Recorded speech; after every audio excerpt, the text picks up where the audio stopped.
Welcome to the Penny Forward podcast. Penny Forward is a community of people who are blind, their families, and friends who share an interest in financial independence. Join us now as we meet people like us who are working towards their own success. My guest today is Jo Elizabeth Pinto. She has 2 college degrees. She is a mother, a freelance Braille proofreader, and a 3-time author. She's going to tell us what it was like to do all of these things as a blind person.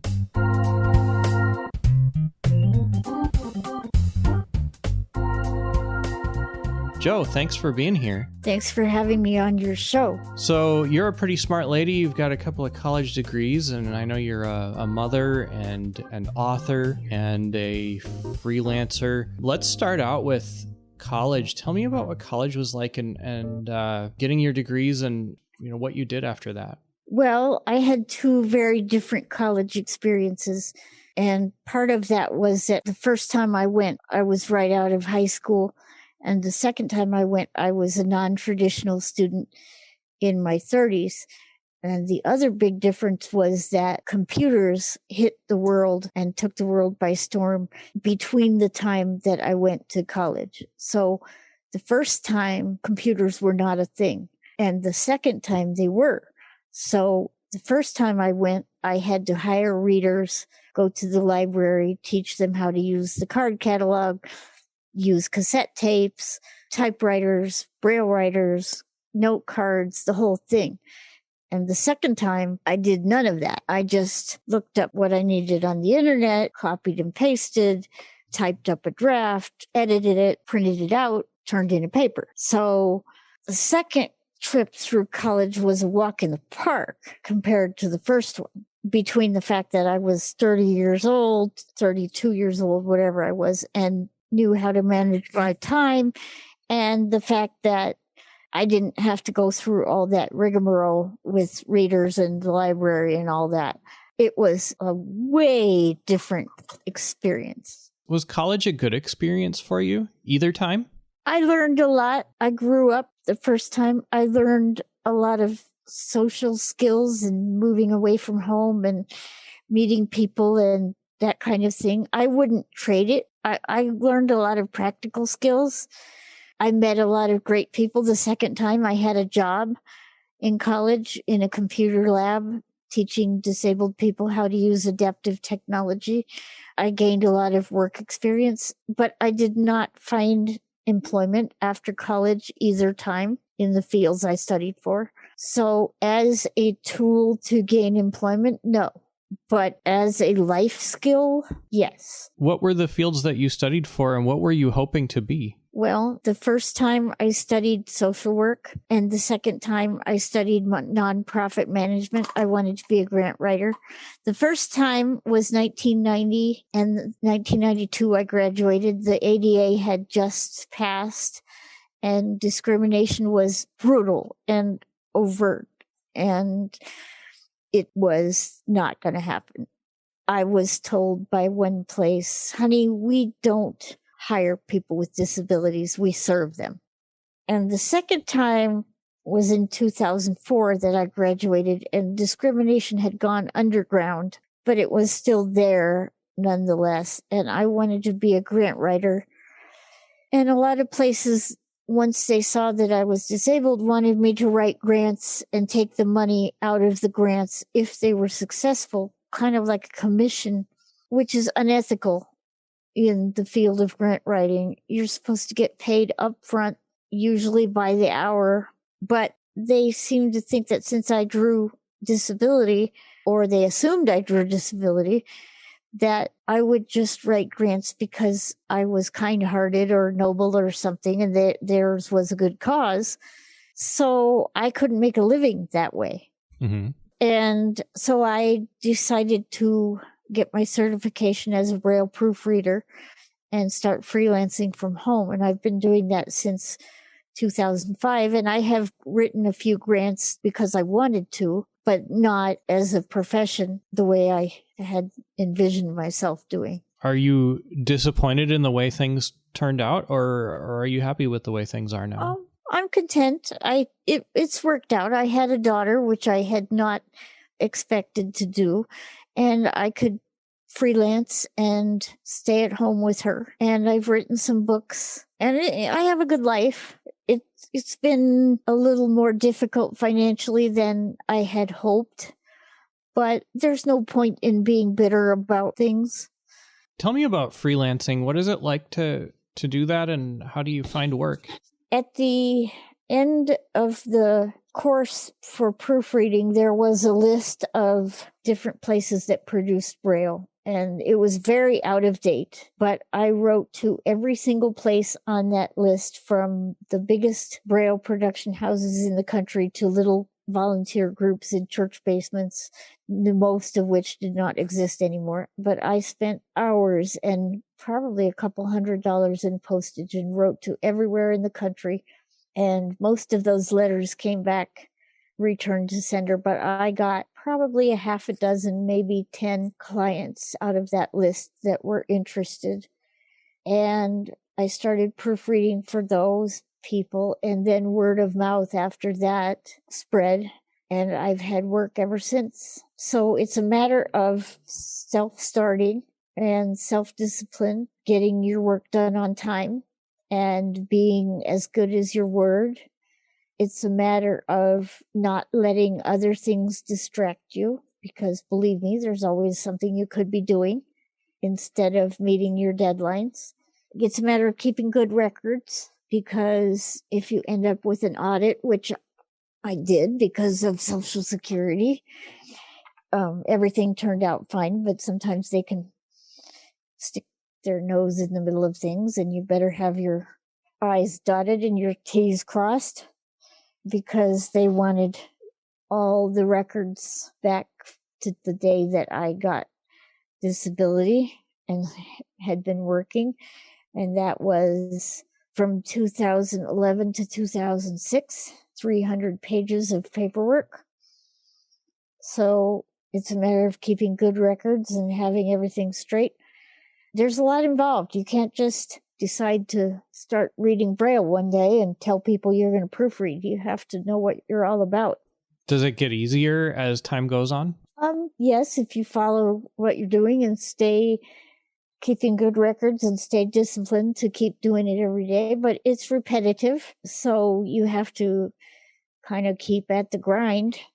You get a lot of math books and a lot of history books, and you read the Constitution 50 times and fractions and geometry, and so it pays the bills, but you have to be willing to keep at it. It's not glamorous. Sometimes you'll get a novel or a cookbook or something fun sprinkled in there, but it's like any other job. It's day after day.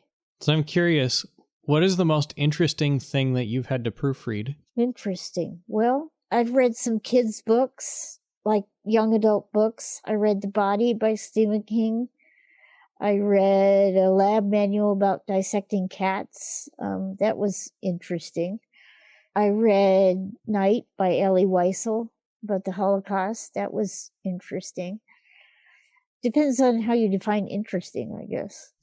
And what is maybe the most boring thing you've ever had to read? Well, I'm a history buff, but I've read a lot of American history books, and it gets tiring after a while. You see another history book come in and you say, really? I think I'm going to need a big cup of coffee for this one. Or you see another geometry book come in and you think, oh, how about something new? Has the demand for Braille, do you think, increased or decreased since you started? It was steady until COVID, and now I have practically no work at all, because most of the Braille in this country used to be produced by little old ladies hunched over Perkins Braillers. And then two things happened. Computers made it a possibility to transcribe Braille automatically, and then most of the Braille started being produced by prison labor. So they would scan books and then transcribe them by computer, package them, emboss them, and package them up and send them to me and other proofreaders. And then COVID hit, and it became rampant in the prisons. And all Braille production pretty much ground to a halt. So there's been no Braille production since last March. And the blind students are pretty much either not getting Braille or they are using last year's books or older books. Wow. Which is concerning. That is concerning. Did you read Braille as a child? To be a proofreader, you have to have read Braille by touch. They only employ people who read Braille with their fingers. But I have no business, pretty much none. I work a little bit with people who don't use prison labor, but that's hardly anybody. Do you have other business areas that you have found to pick up the slack, or has it been pretty tough? Pretty much my books have picked up the slack, but my husband is still working, thank God, and I still have my disabilities, so we're getting by, but we're not doing too much extra. Let's talk about your books. When did you get into writing, and how did you get to the point of publishing your first book? I've wanted to write since I was a little girl. I remember when it happened, and my dad was sitting on the couch with me and my sister. I don't think I had started school yet. So I was, 4 or 5. And he was reading a book about Osceola, the Indian chief in Florida, keeping his Seminole tribe there when the government was fighting the Indian Wars. And we got to the end of the story, and I remember being sad that it was over. And he said, "You don't have to be sad. We could turn the book around and start over." And I thought, wow, that's amazing. And I knew right then that I wanted to make stories like that. And so I remember writing when I learned how to write on a Perkins Brailler and writing things down, little things from the time I could write. And so I always wrote. And then my first book started as a short story in a high school English class, which was amateurly written. Teenagers don't really know how to write, but they try. And so I wrote the story and got an A, and the characters really captivated me at the time. I just imagined them and they came to life. And so I wrote the story, and I couldn't quite just pitch it in the trash. And so I put it in a scrapbook and didn't quite forget about it. It's kind of like old friends. So then in the 90s, when old DOS-based computers were beginning to be a thing, I wanted to learn how to use a word processor, it was Word Perfect. It was basically a glorified typewriter. I needed a chunk of text to work on. And so I got that old story out and typed it into the computer. And I thought, this is bad. I'm surprised I got an A. But the characters were as alive as they had ever been. And so I started moving text around and deleting and editing and adding and just playing with it. And it got better because that's what happens. And so I showed the story to my husband at the time, and he said, "You can't leave it like that. What happens to those kids?" And so I thought, what if it was a tragic story at the time? It was about some kids in the projects and their lives, and it ended sadly. And I thought, what if someone cared about those kids? And we were living in a rough neighborhood, and we had lived in an even worse one. And we were kind of the go-to adults at that time because a lot of the other ones were either working double shifts at the meat packing plant or being crazy, and their kids were in need of support. And we were disabled and not working because my husband was very ill. And so we had been the go-to adults, and we cared about a lot of kids. We served breakfast and patched up skinned knees and helped with homework and gave out relationship advice and all sorts of stuff. And so I thought, what if these kids had someone who cared about them? And how would their lives be different? So I went on writing the book on that premise. And life happened, and I picked it up and put it down and messed with it and left it alone. And years went by. And finally, I had tried to shop it around, and a couple agents had been interested, but it hadn't gone anywhere. And then my mother died of cancer very suddenly in 2014. And I kind of got a kick in the butt from fate or God or whoever. We don't know how long we have on this planet, days, months, years, we don't know. And so I decided to self-publish, and that's not to be taken lightly. I had learned my craft, and I had edited, and I had gotten a professional edit. And so it's not just something you do because you decide to do it one day. You really have to put some effort into a project before you just go throw it out there on Amazon.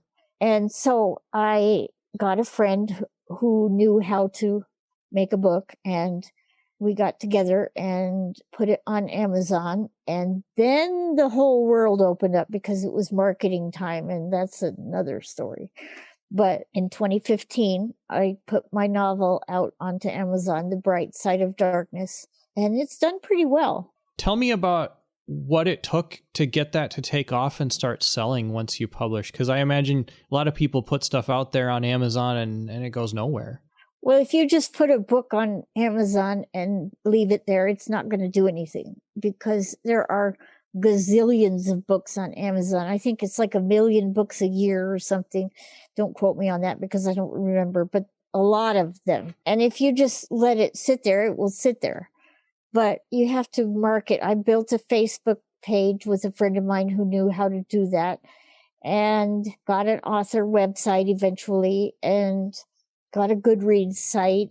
And I started making sure my book appeared on blog posts, and looked around for other blogs to share it on, and made sure it got onto Twitter. And there's a lot that you have to do in marketing. I had local book signings and made sure that it had a presence in my hometown, and just made sure that it got out there and had a presence. And that way, I mean, it's still small, but it has a chance to be out there.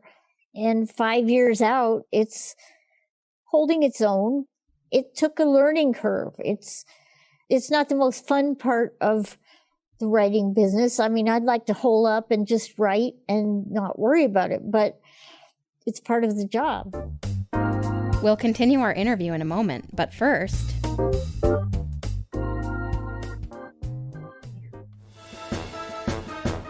Look, it's a bird. It's a plane. It's Super Blink. If you have a podcast, radio show, or other audio project and need some help, check us out. www.superblink.org. Do you have a short success story you want to share on the air? Leave us a message at 952-856-0313. If you missed that number, you can always find us at pennyforward.com/podcast. What did it feel like when you made that first sale? Wow, it's amazing. And you open the box and you have a book and you know that it's yours, and it's just wow. I don't even know. I mean, I've wanted to do that since I was a kid. It's almost 6 years now, and it's still, when somebody buys, especially in person, it's like, wow, somebody wants to hear what I have to say. I hope they enjoy it. So at what point did you know then that you were going to go on and write a second book? I was content for a long time. And then the second book is nonfiction, and it came about because I had a child, and I had had some struggles with people who didn't think blind mothers particularly could parent.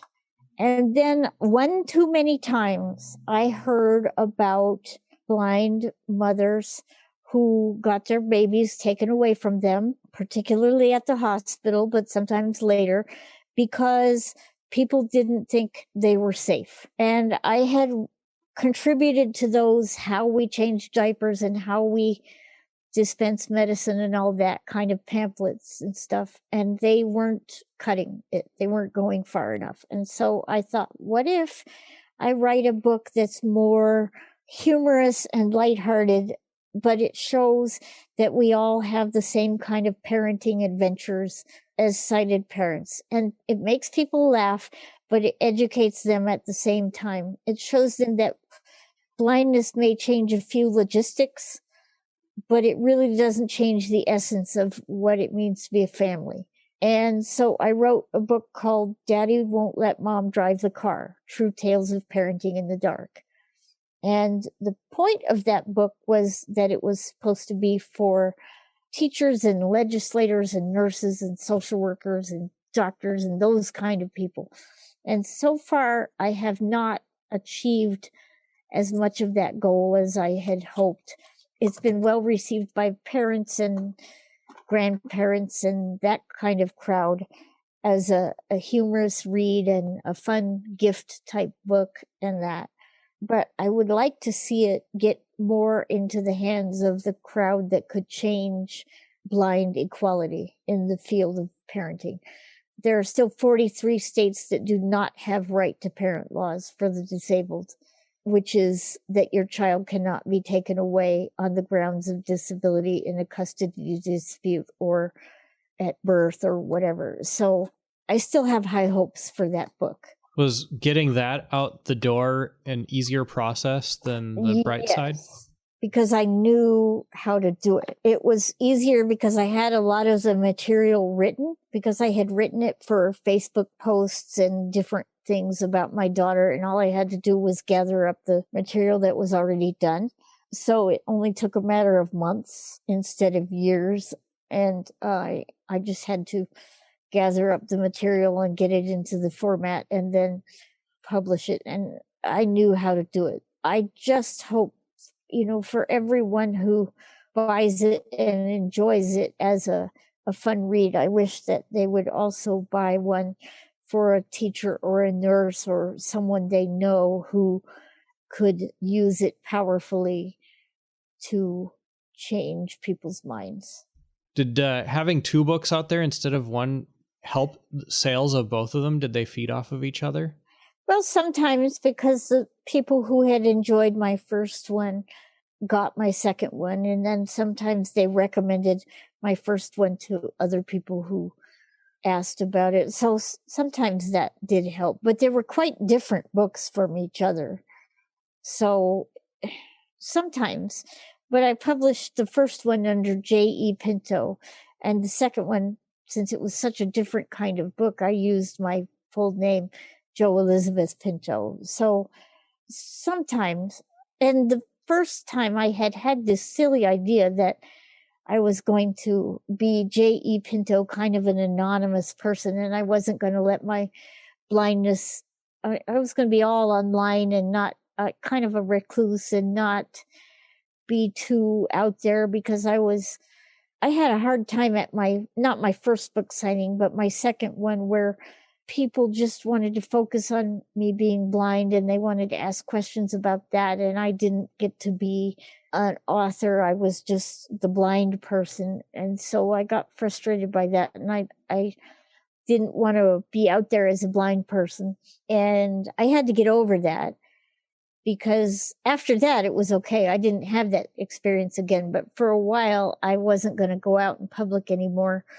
And so then when I became Jo Elizabeth Pinto, I was fine with going out as a blind person. But I had these plans to be J.E. Pinto for a while and just be a mysterious online presence. But you can't do that. I found out you can't do that and market yourself, because it doesn't work that way. So people like Jo Elizabeth better than Right, J.E. right. Yeah. They want to know the person. They want to know the person, and if I'm blind, so be it. But my first venture into the big bad world of signings was not very successful, and they wanted to know how I ate without getting food on my shirt and all kinds of stupid stuff. And so I just had to rise above that. Mm-hmm. Well, things must have gone okay, because you went on to write a third book. Right. And that book is called Apples of Gold, Timely Advice When the World Doesn't Seem Lovely. And I wrote that to help myself as much as anybody else, but people get focus on the blessings in the middle of difficult times like pandemics. And that came out last October. How's that book been received? It's doing well. It just came out on Audible in January, which it had hit some snags. I was hoping it would come out in time for Christmas, but it didn't. So it came out January 8th. I'm curious about that. When you started publishing, did you have much of a presence in the blind community, and were your books available initially in Braille or audio books, or did that stuff come later? I didn't really have a presence much in the blind community, but I always knew that I was going to get my books into accessible formats as soon as I could, because that was important to me. I built up my Facebook presence after my books came out as a marketing tool. All I was going to do was market my books on Facebook. I wasn't really interested in anything else, but that built up over time because that's how Facebook is. But I put my first book on Audible right away because that was the only accessible thing I really knew about. And then I found out that it could get on Bard, and my first book is available on Bard. The Bright Side of Darkness is, as of last summer. It's DBC 13147. It's also on Bookshare. The other two are not yet. Bard is not taking new submissions right now because of COVID. They're moving pretty slowly because most people are not working at the libraries. They're still at home. What did it take to get the books on Audible? That is a interesting process. You get to audition your own narrators. And so I had fun choosing who I wanted to narrate the books. I chose my first one. He was a kid that was working his way through acting school. And so he was less expensive, but he was perfect. And then the second one, I chose her for both of my other books, and she's been wonderful. Have you had a chance to meet or talk with the narrators that have read your books? I've gotten to talk with both of them on the internet. We haven't met in person because one lived in Seattle. I think he's moved abroad now somewhere. And the other one lives in Virginia, but she is just wonderful. We've talked off topic of books now, and she's done a friend of mine's books as well. Do you have ideas for more books? I have a story coming out in an anthology this summer that is a recipe and a story about making tamales with my family when I was a kid. So I'm excited about that. And then we'll just have to see. I don't know. I'm not the greatest idea person. Some people have zillions of ideas swirling around in their head and they just have to pick one and settle on it. I'm not like that. Ideas are rare for me. When I get one, I grab it because I don't know when I'll get another one. So we'll have to wait and see. Okay. So do you think it was all, up till now, was it all worth it in the end? Oh, yeah. Oh, definitely. I think every life experience that we have teaches us something. And I was told when I was in middle school by an author that I went to interview that everything for a writer is material to write with. And when you write, you take a little bit from here and a little bit from there and a little bit from somewhere else, like a bird building a nest, and it turns into something beautiful. And I've found that to be true because there's a lot of bits and pieces of my life in my books, even the fiction book. What would you say if you had one piece of advice to give to a blind person starting out and maybe not sure what they want to do, maybe not sure if they want to do anything about, how to keep going or how to get going? It's hard. Nothing is going to be easy, and know going into it that it's going to be harder for you than it is for a lot of other people. That's just a fact. But nothing is wasted. If you put effort into your life, even on the hard days, remember that nothing is wasted. And education is something that can't be taken away from you. Even if it doesn't yield the results you want or you think you want. It can't be taken away from you. Any advice for parents? You get a lot of advice about high expectations and not accepting less than the best. And that's all great. But mixed in with all that, let your kids be normal. Let them make mistakes and don't demand perfection from them all the time any more than you would demand perfection from your sighted kids. I was 20 years old and had just gotten married, and I spilled some Kool-Aid on the carpet, and my husband walked in and I was crying, and he said, "You blind people are too much." He said, "Do you think you keep the paper towel companies and the stain remover companies in business all by yourselves?" He said, Wow. I love that. Sighted people spill stuff too. We just don't tell you about it. That's awesome. And were you eventually able to take that to heart? Yes, it took me a while because I had grown up thinking I was the only one that spilled ever anything. Yeah, I can sure relate to that. I know this part is important to you. If there's a doctor or a nurse that is listening to this podcast and maybe is helping a new parent, what would you want to say to them? It's okay if the blind parent doesn't have all the answers right now about everything that they're going to know to do. Because would you expect a sighted parent to have all the answers if they're taking home their first baby?